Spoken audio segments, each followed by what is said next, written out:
Hello champions, welcome to Origin. मेरा नाम Prince Kumar है और आप सभी का ओरिजिन में बहुत बहुत स्वागत है।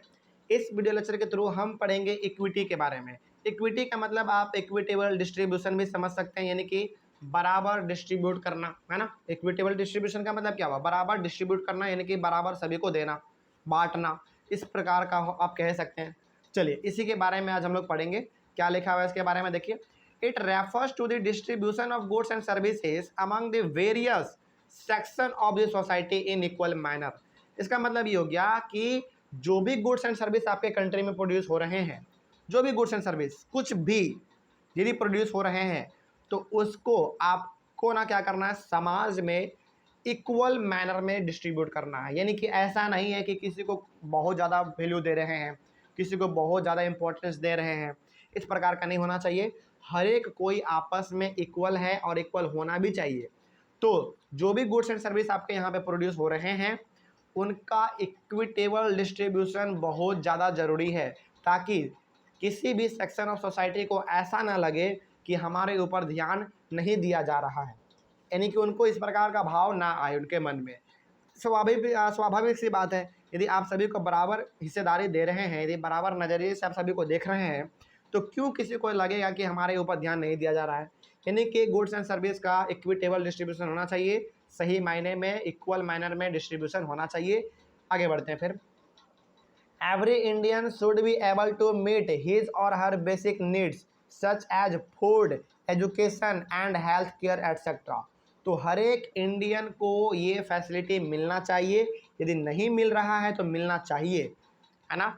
और यदि मिल रहा है तो अच्छी बात है। तो हर एक इंडियंस को ये फैसिलिटी मिलना चाहिए कि कम से कम उसका बेसिक नीड जो है वो पूरा हो जाना चाहिए। उसके लिए किसी के सामने उसको हाथ ना फैलाना पड़े, है ना। जैसे सबसे बेसिक नीड क्या होता है? भोजन यानी कि रोटी, एजुकेशन यानी कि शिक्षा, हेल्थ यानी कि स्वास्थ्य, यानी कि जो बेसिक नीड है वो कम से कम पूरा कर देना चाहिए गवर्नमेंट को, है ना। तो जो हमारा जो मेनली 4-5 जो हमारा मेन मुद्दा होता है, रोटी, मकान, कपड़ा, शिक्षा, है ना। एक और क्या होता है, शायद याद नहीं आ रहा, लेकिन एक और होता है ना। तो रोटी हो गया, फिर से मकान हो गया, शिक्षा हो गया, स्वास्थ्य हो गया। ये ऐसे कुछ बेसिक नीड होते हैं कॉमन पीपल के, जो कि कम से कम पूरा हो जाना चाहिए। कम से कम इसके लिए तो लोगों को आगे हाथ ना फैलाना पड़े, है ना। इस पर ध्यान देना चाहिए कम से कम सरकार को। आगे बढ़ते हैं फिर।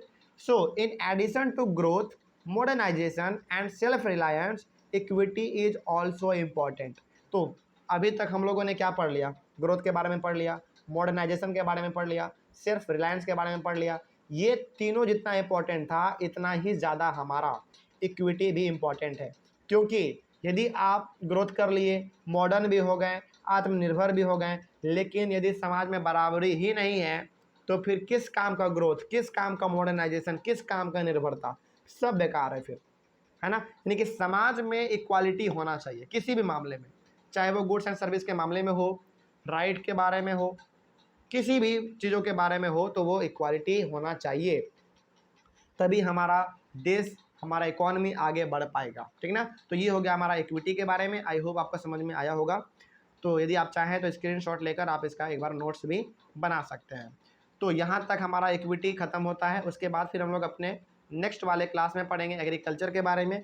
एग्रीकल्चर में भी हमारा बहुत अलग अलग प्रकार का टॉपिक है। जैसे आपको मिलेगा लैंड रिफॉर्म, उसके बाद फिर आपको मिलेगा ग्रीन रेवोल्यूशन, और भी अलग अलग प्रकार का टॉपिक है। जैसे आपको इसमें मिलेगा फिर डिबेट ओवर सब्सिडीज, ये सारा का सारा टॉपिक आपको देखने को मिलेगा एग्रीकल्चर में भी, ठीक है ना। तो आई होप आपको यहाँ तक समझ में आ गया होगा।